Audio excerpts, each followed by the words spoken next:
Assalamualaikum warahmatullahi wabarakatuh. Kami dari kelompok 4 akan mempresentasikan kerangka perencanaan bisnis. Yang pertama, perkenalkan anggota kelompok kami, saya sendiri yaitu Angelika, NIM 603. Saya Afrida dengan NIM 577. Saya Aura Afiza dengan NIM 584. Saya Dian Inkasari dengan NIM 611. Yang pertama yaitu komponen kerangka kerja. Model aktivitas operasional atau OAM adalah suatu kerangka kerja atau pendekatan yang digunakan untuk menganalisis dan merancang aktivitas operasional dalam suatu organisasi atau sistem. OAM membantu dalam memahami bagaimana aktivitas saling berinteraksi dan berkontribusi terhadap tujuan keseluruhan organisasi. Fokus utama kerangka perencanaan yaitu proses bisnis. Proses bisnis ini biasanya melibatkan aktivitas departemen yang bekerja sama dalam menghasilkan hasil untuk memenuhi tujuan organisasi. Proses bisnis ini menghabiskan sumber daya yang dapat berupa pengetahuan atau keuangan. Proses bisnis menyeluruh untuk organisasi dapat dikelompokkan menjadi dua, yaitu proses inti dan proses pendukung. Yang pertama itu proses inti itu adalah proses yang berhubungan langsung dengan penyampaian produk atau jasa kepada konsumen yang dituju. Yang kedua yaitu kegiatan pendukung adalah kegiatan yang memungkinkan organisasi beroperasi secara legal dan efektif. Selanjutnya yaitu OAM menyimpan sejumlah versi data yang dapat digunakan untuk menilai apakah operasi itu berjalan dengan baik dan apakah sumber daya yang dialokasikan itu memiliki aktivitas nilai yang baik. Versi-versi ini itu meliputi yang pertama target. Target ini ditetapkan oleh manajemen senior sebagai bagian dari proses perencanaan strategi dan menetapkan tingkat keinginan manajemen kinerja untuk lingkungan bisnis tertentu. Yang kedua yaitu anggaran. Anggaran ini merespon manajer operasional yang memecahkan target strategi menjadi tujuan jangka pendek. Yang selanjutnya yaitu ramalan. Ini adalah prospek realistis yang diyakini manajemen itu akan mencapai jika bisnis proses berlanjut sesuai rencana. Yang selanjutnya yaitu aktual. Ini diambil dari sistem transaksi organisasi dan melaporkan dengan akurat apa yang terjadi. Yang terakhir yaitu benchmark. Versi ini itu menyimpan data industri atau pesaing untuk beberapa ukuran dan dapat digunakan untuk membandingkan atau menilai organisasi terhadap pasar atau kelompok sejenis. Yang selanjutnya yaitu model pendanaan tunai atau CFM. Jadi model pendanaan tunai ini itu suatu pendekatan yang digunakan untuk menganalisis dan merencanakan arus kas dalam organisasi atau proyek. Model ini tuh berfokus pada pengelolaan aliran kas masuk dan keluar untuk memastikan bahwa entitas memiliki likuiditas yang cukup untuk memenuhi kewajiban keuangannya dan mendukung operasionalnya. Di sini ada beberapa elemen atau kunci dari model pendanaan tunai atau CFM yang meliputi yang pertama, proyeksi arus kas. Jadi ini tuh memprediksi arus kas masuk dan keluar, termasuk pendapatan dari penjualan dan pengeluaran operasional. Yang kedua, analisis likuiditas. Ini menilai kemampuan organisasi untuk memenuhi kewajiban jangka pendek dan menghindari kesulitan keuangan. Yang selanjutnya yaitu perencanaan keuangan. Ini merencanakan kebutuhan pendanaan di masa depan berdasarkan proyeksi arus kas. Yang keempat yaitu manajemen risiko, mengidentifikasi dan mengelola risiko agar dapat mempengaruhi arus kas. Yang kelima yaitu pengambilan keputusan. Ini menyediakan informasi untuk pengambilan keputusan strategis terkait investasi, biaya, dan harga. Selanjutnya yaitu model sejarah terperinci atau DHM. Model sejarah terperinci atau DHM ini adalah pendekatan yang digunakan untuk menganalisis dan merekam informasi historis secara mendetail dalam konteks tertentu, seperti dalam manajemen proyek, analisis data, atau penelitian. Jadi model ini berfokus pada pengumpulan, penyimpanan, dan analisis data historis untuk memberikan wawasan yang lebih baik tentang tren, pola, dan hasil yang dapat mempengaruhi keputusan di masa depan. Selanjutnya yaitu kategori DHM. Yang pertama itu ada kumpulan data transaksi. Jadi ini itu kumpulan data yang hadir dalam bentuk daftar tabel yang berisi bidang-bidang yang seringkali unik untuk setiap rekaman. Contohnya itu termasuk transaksi pengeluaran atau pembelian klien yang isinya berasal langsung dari sistem yang sudah ada. Jadi dalam hal ini itu model dapat digunakan untuk mendukung individu pada hasil yang aktual sehingga kemampuan yang memungkinkan data diringkas, diurutkan, dan difilter. Yang kedua yaitu model analisis intelijen bisnis atau BI. Model ini itu menyimpan data dalam format multidimensi yang memungkinkan penggunaan melakukan analisis daripada meminta data individual. Analisis ini membuat tabulasi silang yang dapat melihat data dari dimensi bisnis yang berbeda. Misalnya itu menampilkan semua penjualan aktual untuk produk tertentu menurut lokasi atau menampilkan penjualan aktual versus anggaran untuk berbagai lokasi. Yang terakhir yaitu model tak terstruktur. Jadi model ini terdiri dari informasi yang tidak diatur dalam cara yang telah ditetapkan sebelumnya. Dengan kata lain tidak mungkin untuk mengkategorikan dalam hal bidang atau catatan seperti yang dapat dilakukan dengan set terakhir dan model BI. Data ini itu biasanya mencakup tanggal, teks, dan informasi numerik dan cenderung datang dalam bentuk dokumen elektronik, situs web, komentar, audio, atau video. Berikutnya yaitu model penetapan target. Nah, tujuan dari model penetapan target ini sendiri itu untuk memungkinkan manajemen senior menetapkan sasaran dan strategi aspirasional bagi organisasi untuk dicapai dalam jangka menengah hingga jangka panjang. Model TSM ini digunakan secara luas saat menetapkan arah jangka panjang suatu organisasi dan dapat hadir dalam beberapa versi karena berbagai struktur dan tujuan yang dievaluasi. Setelah kesepakatan tentang tujuan tercapai itu, model yang menghasilkan digunakan untuk mengisi versi target dalam OAM untuk perbandingan selanjutnya. Versi model lain dapat disimpan sebagai referensi sebagai bagian dari pengetahuan organisasi. Next. Selanjutnya, model peramalan terperinci atau DFM. Model ini digunakan untuk mengumpulkan informasi tentang apa yang mungkin terjadi dalam manufaktur. Ini dapat mencakup model perencanaan penjualan dan operasional yang berupaya menyeimbangkan permintaan dengan produksi, sehingga proses manufaktur itu berjalan secara efisien dalam hal sumber daya yang dikonsumsinya. Nah, di sektor jasa, hal ini dapat mencakup pemodelan jenis interaksi pelanggan dengan tingkat keterampilan yang dibutuhkan untuk menentukan tingkat staf yang tepat. Selanjutnya, model optimalisasi sumber daya atau ORM.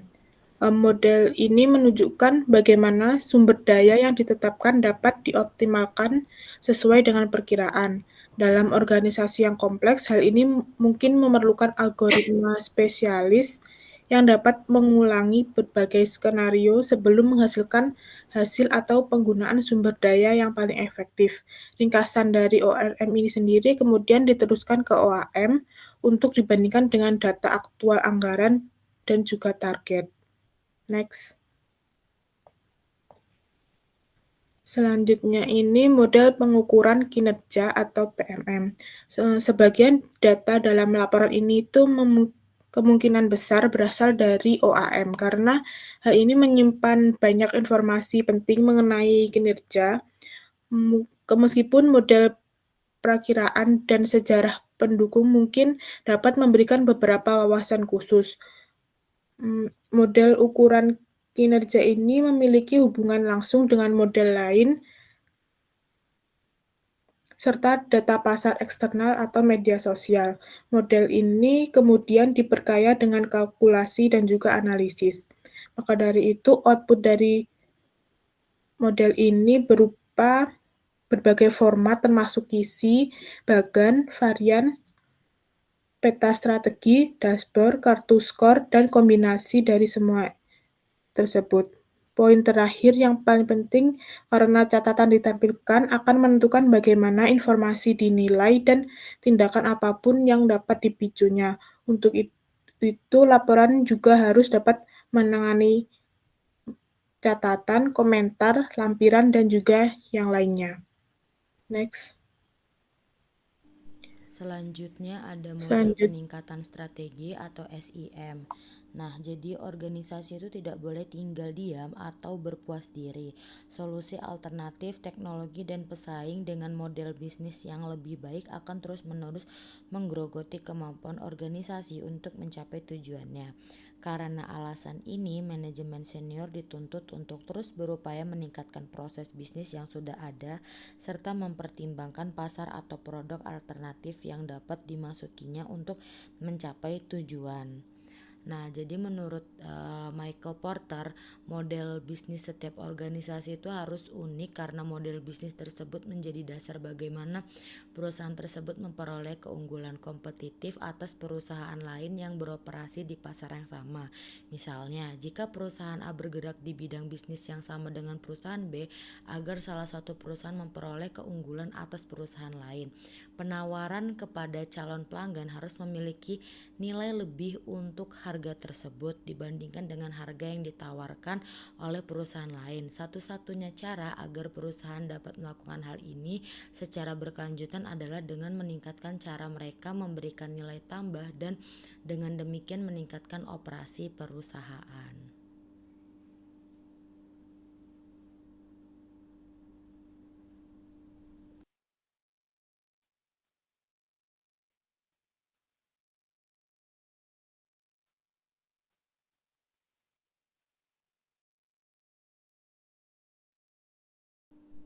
Selanjutnya, ada banyak metodologi seperti balance scorecard yang dapat membantu organisasi memilih inisiatif yang paling tepat.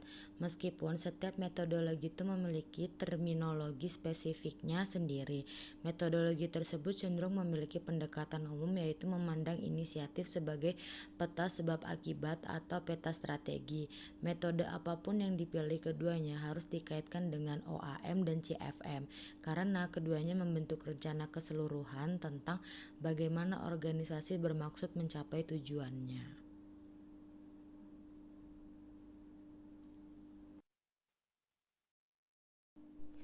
Next, di sini ada gambar dari inisiatif strategi yang berfokus pada peningkatan model bisnis organisasi yang sudah ada. Selanjutnya ada proses manajemen. Nah, proses manajemen ini adalah mekanisme yang dengan kinerjanya itu direncanakan, diberikan sumber daya dan dipantau. Jadi proses manajemen itu terutama berkaitan dengan apa dan kapan dari sudut pandang pengguna. Jadi proses manajemen itu menentukan kapan pengguna itu berinteraksi dengan berbagai model perencanaan yang dijelaskan sebelumnya. Dari sudut pandang aliran data, proses manajemen menentukan apa dan kapan aliran data terjadi di antara model-model tersebut tadi. Nah, misalnya proses penganggaran biasanya mengharuskan manajer departemen itu untuk merencanakan pengeluaran per bulan untuk tahun mendatang, sedangkan perkiraan penjualan mungkin diperlukan per minggu untuk tujuan arus kas. Untuk memantau kinerja akan ada kebutuhan untuk secara otomatis mengalirkan data antara sistem transaksi dan model perencanaan setiap minggu atau setiap hari. Namun untuk meninjau pendanaan aliran data ke model pendanaan mungkin hanya diperlukan setiap triwulan saja.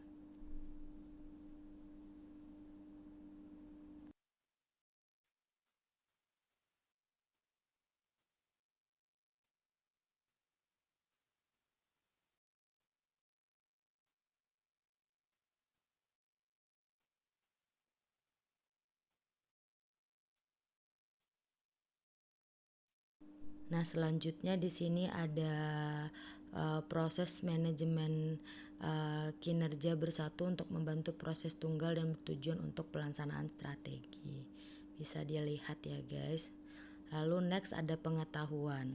Jadi bagian terakhir dari kerangka kerja perencanaan adalah pengetahuan. Nah, pengetahuan itu dapat hadir dalam berbagai bentuk yang sebagian besar tidak mudah disimpan atau diambil melalui sistem elektronik. Jadi dalam konteks kerangka perencanaan, pengetahuan yang terkait dengan proses bisnis ada dalam pertanyaan-pertanyaan berikut. Yang pertama, ada tindakan apa yang telah dicoba sebelumnya dan bagaimana kinerjanya dan bagaimana keberhasilannya. Lalu, apa yang akan kita lakukan secara berbeda jika kita mengetahui apa yang kita ketahui sekarang? Lalu, tren apa yang menurut kami terjadi di landscape bisnis dan bagaimana posisi kami untuk mewujudkannya? Jadi, pengetahuan itu diperoleh secara terus-menerus dan dapat menjadi sumber daya yang berharga jika ditemukan cara untuk menangkapnya dan membuatnya tersedia dalam format yang mudah diakses.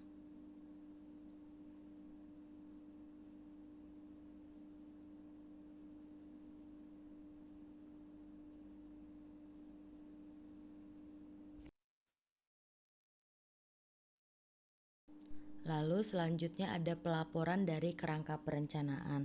Jadi semua mode dalam kerangka perencanaan dapat digunakan untuk pelaporan. Model-model ini tuh bukanlah pandangan terpisah tentang kinerja, tetapi saling terkait dengan fokus untuk menjawab pertanyaan-pertanyaan berikut ini. Nah, pada model-model tersebut yaitu terdapat pertanyaan seperti OAM, apa yang telah kita capai berdasarkan rencana terkait sumber daya, beban kerja, dan hasil untuk setiap proses bisnis? Apakah kinerja menjadi lebih baik atau lebih buruk? Bagaimana masing-masing hal ini terlihat di masa mendatang? Lalu yang kedua ada di HM, apa rincian di balik sumber daya, beban kerja, dan hasil yang dilaporkan oleh OAM? Apakah ini sebanding dengan periode sebelumnya? Lalu yang ketiga ada model CFM, bagaimana prospek kasnya dan dari sumber mana saja ini dapat didanai. Lalu yang keempat ada TSM, seberapa akurat hubungan antara sumber daya, hasil, dan proses bisnis dalam memprediksi kinerja masa depan.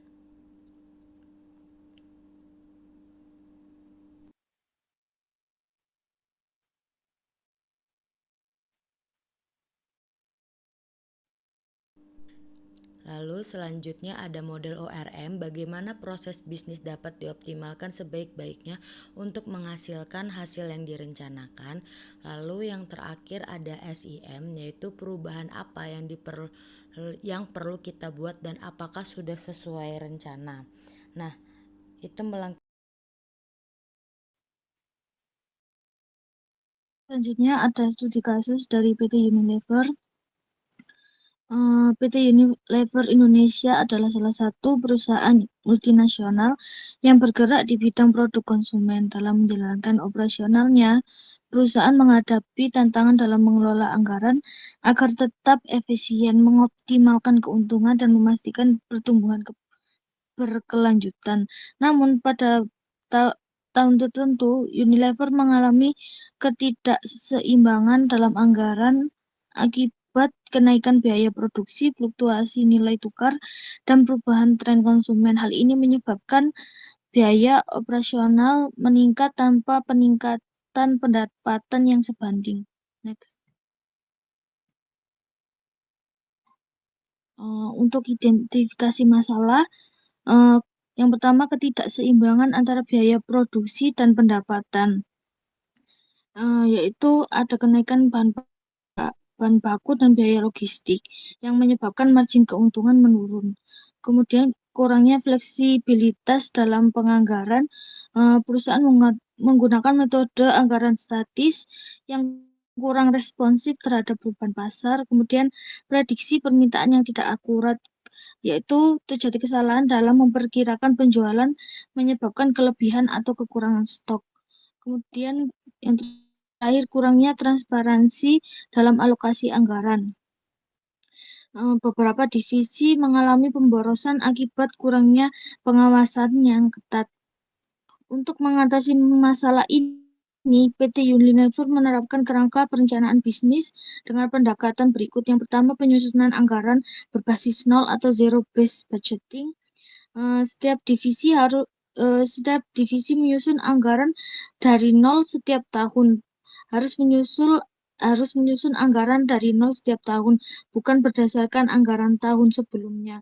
Evaluasi setiap pengeluaran dilakukan dengan mempertimbangkan kebutuhan strategis, mengurangi pemborosan dengan memastikan setiap biaya memiliki justifikasi yang kuat.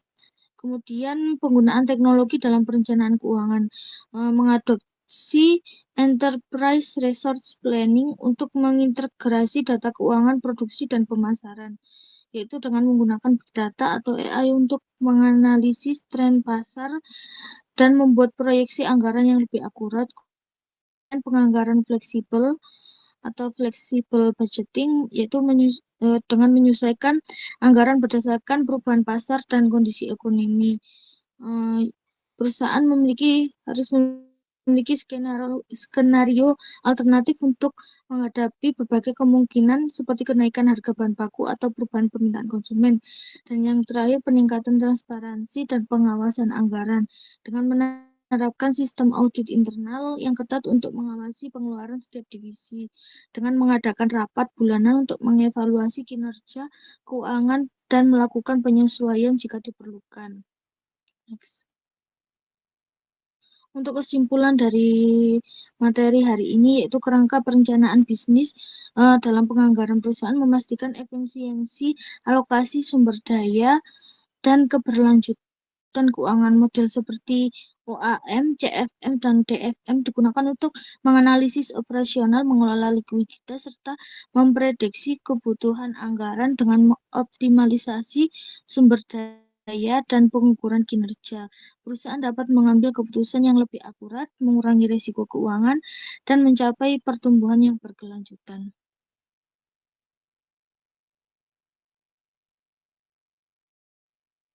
Sekian presentasi dari kelompok 4, kurang lebihnya mohon maaf. Wassalamualaikum warahmatullahi wabarakatuh.